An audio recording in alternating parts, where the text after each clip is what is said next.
आज की इस दिव्य सत्संगी श्रृंखला जिसका नाम है प्रश्न से प्रेरणा तक, हम सभी के परम सौभाग्य से परम पूज्य गुरुदेव भगवान का दर्शन प्राप्त हो रहा है और अभी उनके श्री मुख से हम सभी के प्रश्नों के उत्तर प्राप्त होंगे।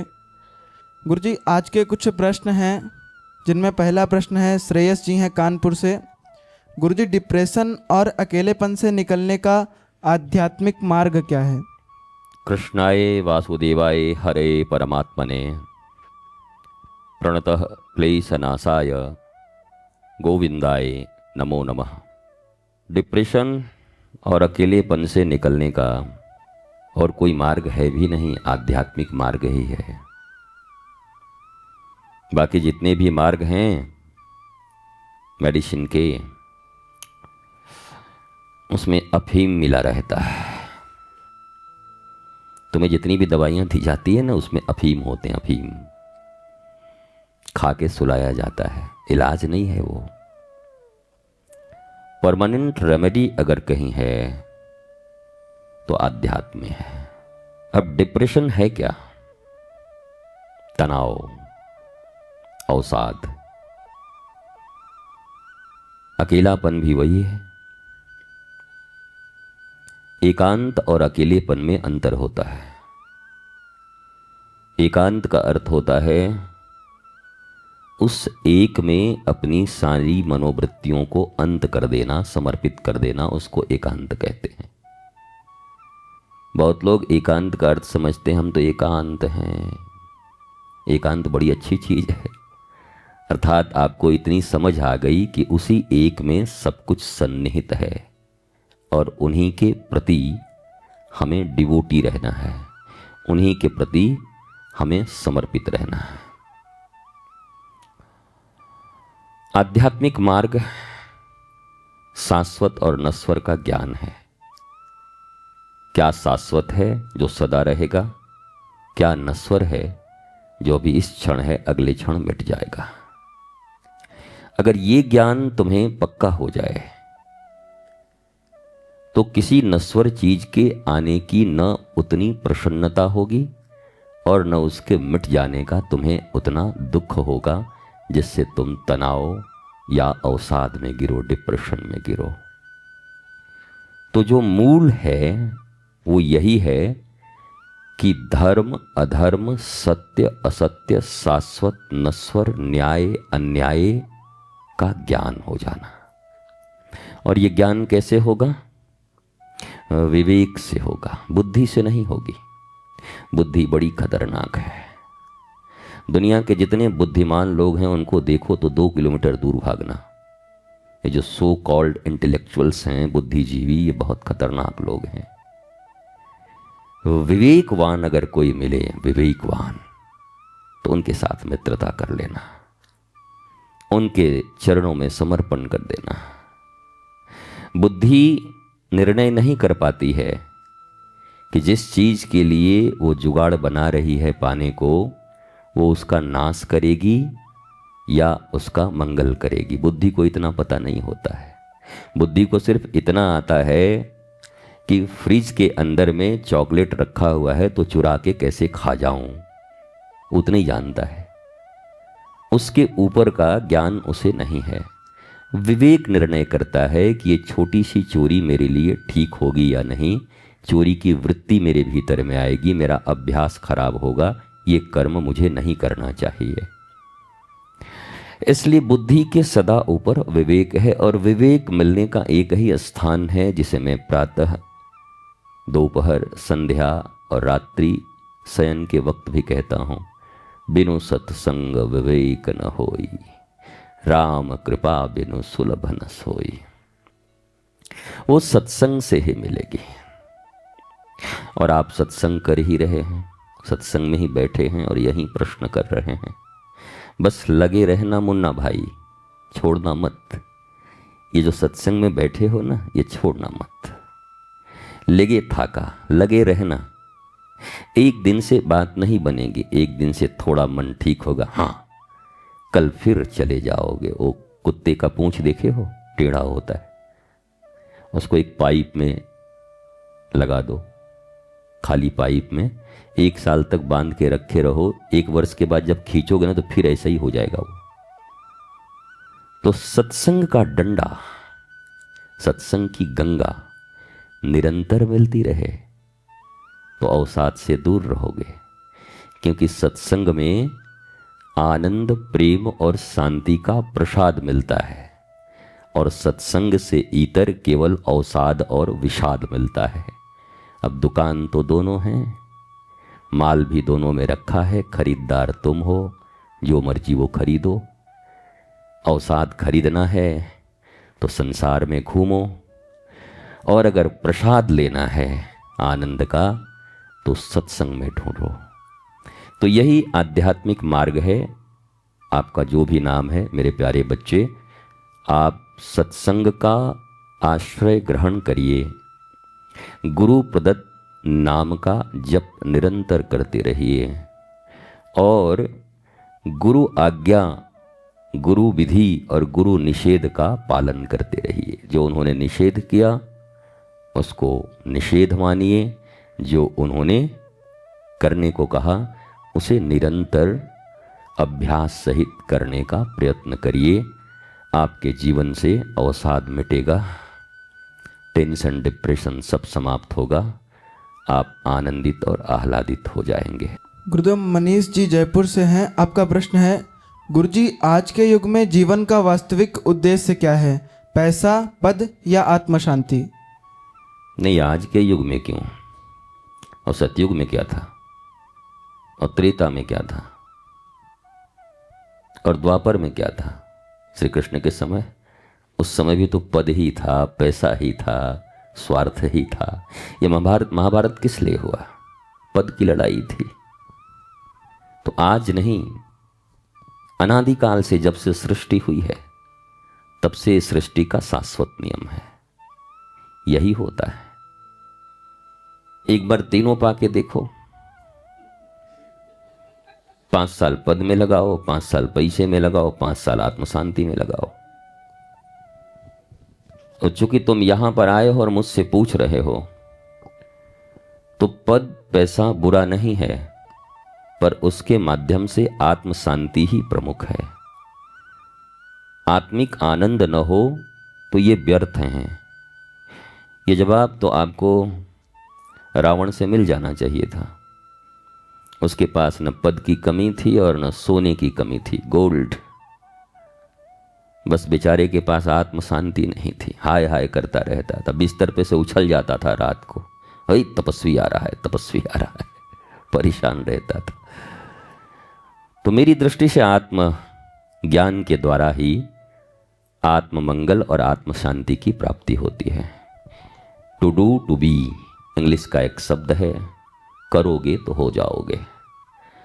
तो आत्मज्ञान के लिए आगे बढ़ो, गुरु से युक्त हो, गुरु के मार्ग पर चलो, तुम्हें आत्मशांति प्राप्त होगी, पद भी मिलेगा और पैसा भी मिलेगा। कोई जरूरी नहीं कि जो भक्त होता है वो सुदामा ही होता है। और राजा जनक कौन है? बताओ। ये राजस्थान में पीपाजी महाराज, गागरन गौड़ के नरेश कौन है? ओछा नरेश कौन है?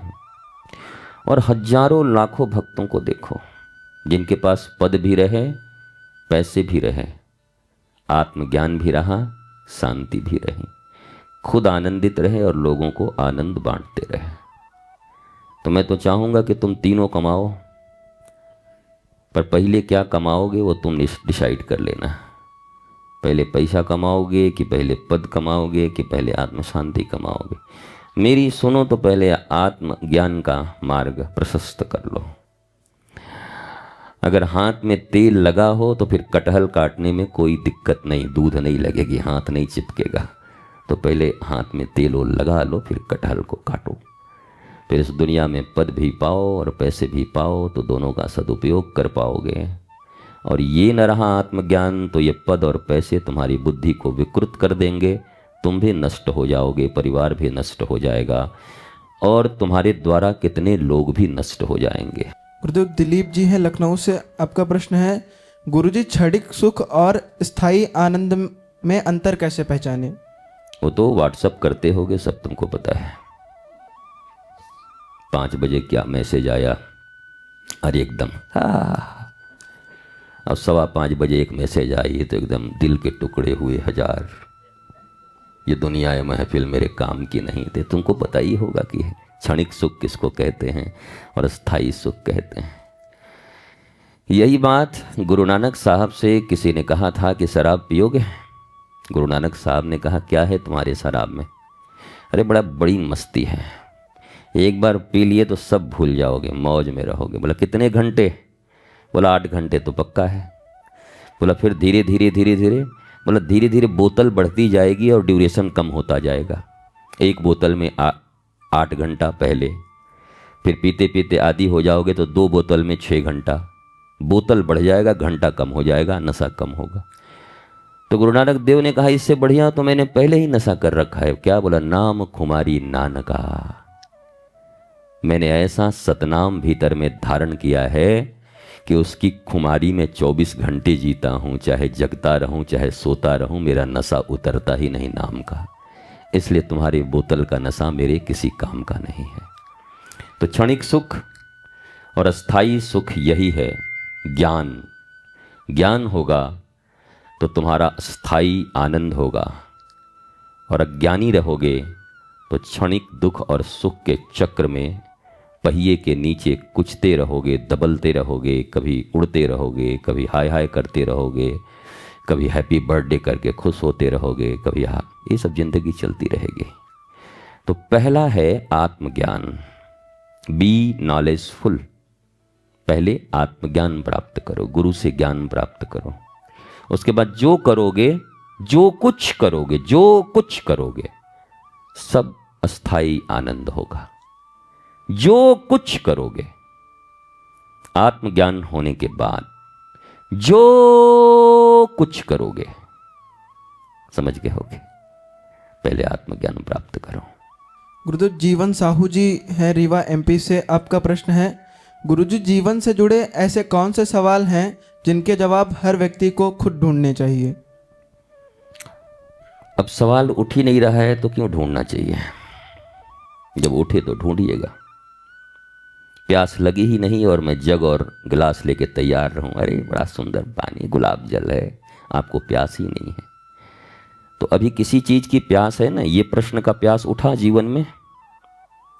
ये प्रश्न का प्यास उठा ना इतना कि जीवन में ऐसा कौन सा प्रश्न है जिसके लिए प्यास होना चाहिए? यहां तक आ गए हो तो वो प्रश्न भी उठ ही जाएगा, और वो प्रश्न उठ जाएगा तो उत्तर भी मिल जाएगा। मैं चाहता हूं तुम खुद ही खोजो। मेरे उत्तर देने से तुम मान भी न लोगे, पर अगर तुम्हारे भीतर इतनी भक्ति है या सीखने आए हो तो इस बात को समझो, कोहम कस्तम कुत आयातम, मैं कौन हूं, कहां से आया हूं, कितने दिन के लिए आया हूं, क्या करना था और क्या कर रहा हूं। ये प्रश्न तुम्हारे मन में उठने चाहिए। और ये प्रश्न जिसके मन में उठ गए, बोले इसी को बोलते हैं अथातो ब्रह्म जिज्ञासा। यही ब्रह्म की जिज्ञासा है, और यहीं से ब्रह्म सूत्र शुरू होता है। यहीं से द्वैत और अद्वैत की भावना में तुम आगे बढ़ते जाओगे। तुम्हारा जीवन सत्यम शिवम सुंदरम की ओर आगे बढ़ेगा। तो ये प्रश्न उठना अच्छा है, और अगला प्रश्न भी जब उठे तो वो भी कर लेना, संकोच मत करना। ये प्रश्न स्वयं उठा है, अगला उठे तो फिर आकर प्रश्न कर लेना। पर अगर बिना प्रश्न किए कुछ करना चाहते हो तो गुरु से युक्त हो जाओ और आत्मज्ञान के मार्ग पर, भक्ति के मार्ग पर, प्रेम के मार्ग पर बढ़ जाओ। यही सबसे बड़ा प्रश्न आने वाले समय में तुम्हारे जीवन में उठेगा कि मैं आनंदित कैसे रहूं, मैं दुखों से मुक्त कैसे हो जाऊं। और ये प्रश्न अगर आज ही उठ जाए और उसके विषय में खोज भी आज से प्रारंभ हो जाए, अभ्यास भी करना प्रारंभ कर दें, तब तो आने वाले दिनों में तुम ऐसे ही आनंदित हो जाओगे, प्रसन्न चित्त हो जाओगे। तो मेरी तुमसे आराधना है और आग्रह है कि तुम आत्मज्ञान के पथ पर, भक्ति के पथ पर आगे बढ़ो। गीता के इस सूत्र को पढ़ लेना कि प्रश्न करने के विधि क्या है गुरु से। अगर उस विधि से करोगे तो तुम्हें गुरु के उत्तर में अमूल्य निधि प्राप्त हो जाएगी। इसलिए विधि को अपनाना। मस्त रहिए, स्वस्थ रहिए, व्यस्त रहिए, पर जबरदस्त रहिए। चलते चलते गुरु वचनों को रखना संभाल के, एक एक वचन में गहरा राज है। जिसने जानी है महिमा गुरु की, उसका डूबा कभी ना जहाज है। ज्ञान सुने और विवेक न जागे, जी ऐसा कभी नहीं हो सकता।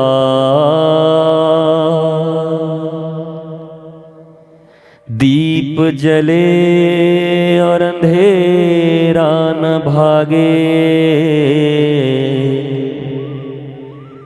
ऐसा कभी नहीं हो सकता। जिनकी रोशनी से रोशन जहान है, मेरे गुरुवर ही मेरे प्राण हैं। हो जिसने जानी है महिमा गुरु की, उसका डूबा कभी ना जहाज है। गुरु परिपूर्ण समर्पित तो हो जा, धोखा कभी नहीं खा सकता।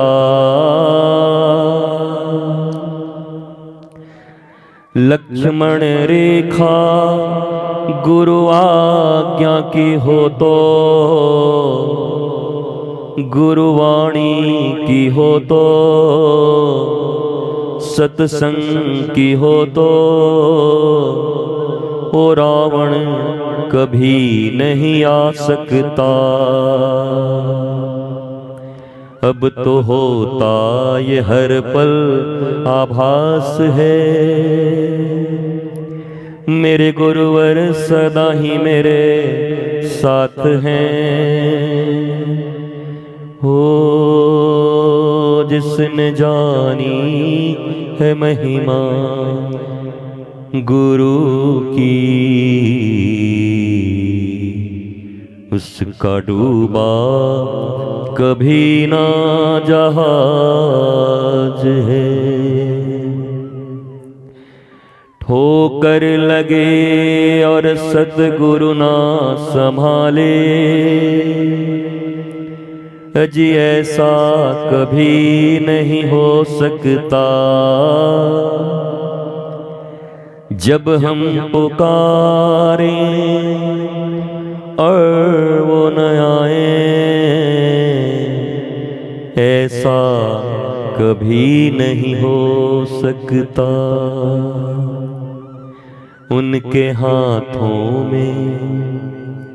उनके हाथों में सौंप दे हाथ तो, वो तो अंग संग तेरे साथ हैं। जिसने जानी है महिमा गुरु की, उसका डूबा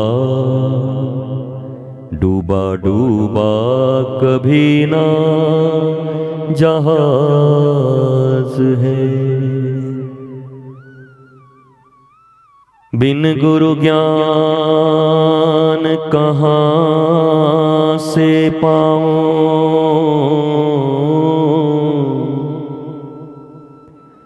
बिन गुरु ज्ञान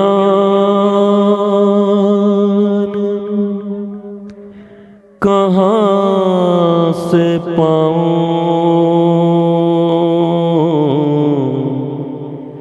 कहाँ से पाऊं। गुरु बिन ज्ञान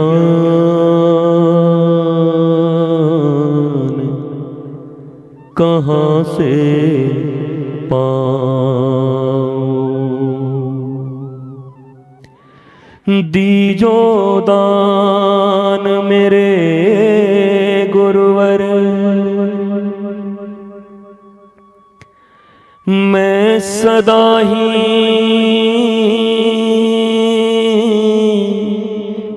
तेरो गुण गाऊं।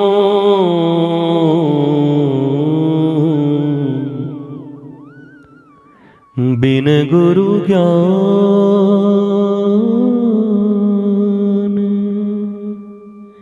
कहाँ से पाऊं,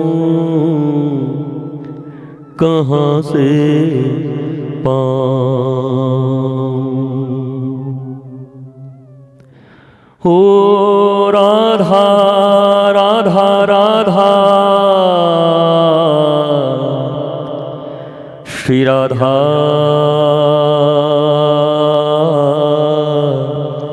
श्री राधा।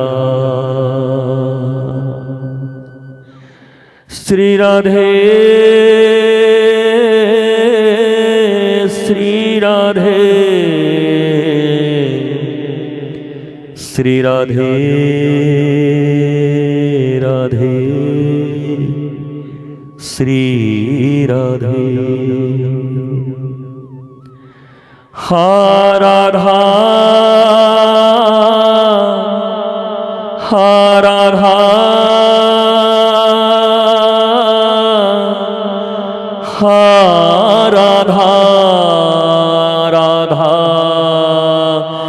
राधा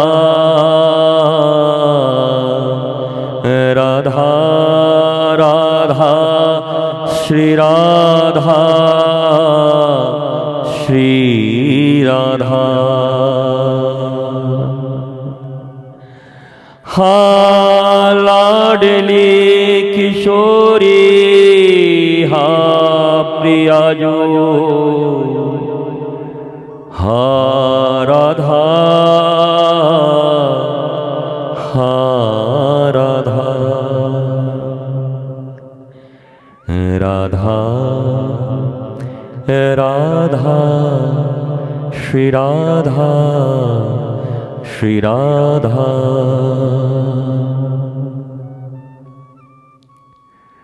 रंग महल के 10 दरवाजे,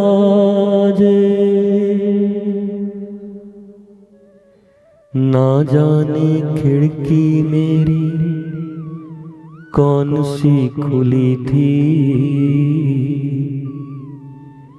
मेरे गुरुवर निकस गए, मेरे प्रीतम मेरे कान्हा, श्री राधा निकस गई, मैं ना लड़ी थी। रंग महल के 10 दरवाजे,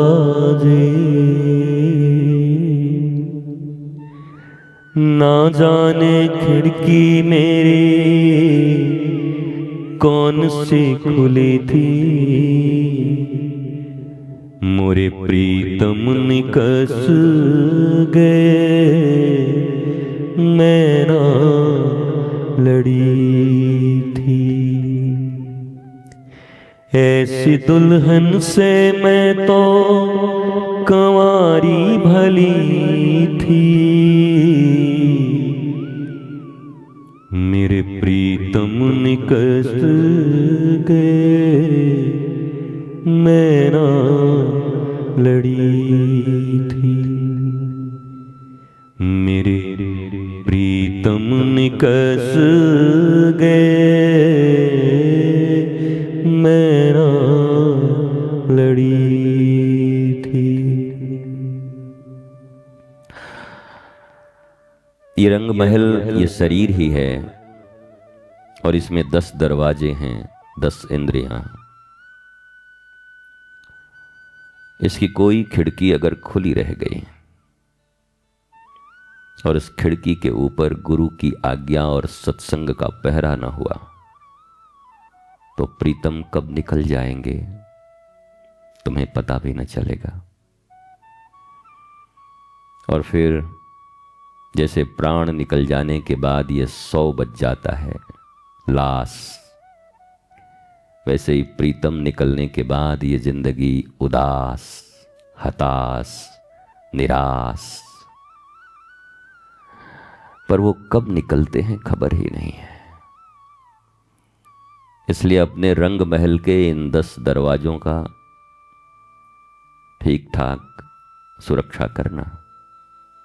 देश काल पात्र संग रंग ढंग किसका हो, ये तय करना विवेक से। नहीं तो एक मंथरा, एक शकुनी, एक युधाजित ही काफी है जीवन को नष्ट कर देने के लिए। ना जाने मेरी खिड़की कौन सी खुली थी, बेचारे को पता भी नहीं चला कि कब कोई कान में आकर डस्टबिन की तरह कुछ ऐसी चीजें डाल गया कि प्रीतम निकस के चले गए कि अब तू डस्ट ही ले, अब तू गंदगी ही ले, अब तू यही सुन, अब तू निंदा ही सुन। और फिर उसी खिड़की से प्रीतम चले गए। फिर कहते हैं कि ऐसी दुल्हन से मैं तो कंवारी भली थी, इससे तो अच्छा था कि दीक्षा ही न लिया होता। इससे तो अच्छा होता कि संत की शरणागति में आए ही न होते।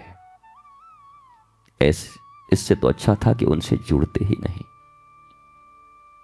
दुल्हन भी बन गए और पर पालन न कर पाए, सुहाग की रक्षा न कर पाए। उनके शपथ वचन तुम्हारे ही मंगल के लिए हैं, उसकी भी रक्षा न कर पाए। तो कहते हैं ऐसी दुल्हन से मैं तो कंवारी ही भली थी, नहीं जुड़ते तो ज्यादा अच्छा था। बी अवेयर, सावधान रहिए, रंग महल की तरफ सदा देखते रहिए। शब्द स्पर्श रूप रस गंध, इन पंच तन्मात्राओं में फंसकर अपने प्रियतम, अपने गुरु, अपने गोविंद को कभी जाने मत देना। उन्हें ही हृदय में सिंहासन पर बिठाकर रखना।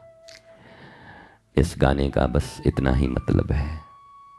साधारण कोई सुने तो उसे जीनत तमान और फिरोज नजर आएगा, पर जब कोई किसी संत के मुख से सुने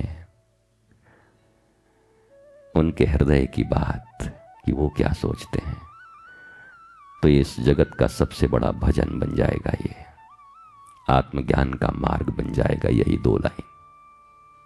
स्वस्थ रहिए, मस्त रहिए, व्यस्त रहिए, जबरदस्त रहिए। शुभकामना वृक्ष के नीचे दीपक जलाया किशोरी जी मंगल करेंगी। यहां भी ज्ञान का प्रदीप तुम्हारे हृदय में जला, ये भी तुम्हारे अज्ञान अंधकार को दूर करेगा।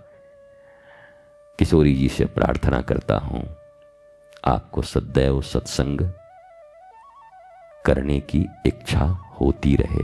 मैं ये कहूं कि मिलता रहे तो ये बड़ी बुरी बात है, क्योंकि सत्संग तो हर जगह है। तुम्हारी इच्छा बनी रहे। किशोरी जी से यही प्रार्थना करो कि मेरी इच्छा कभी कम न हो सत्संग के प्रति। प्रणाम, नमन, वंदन।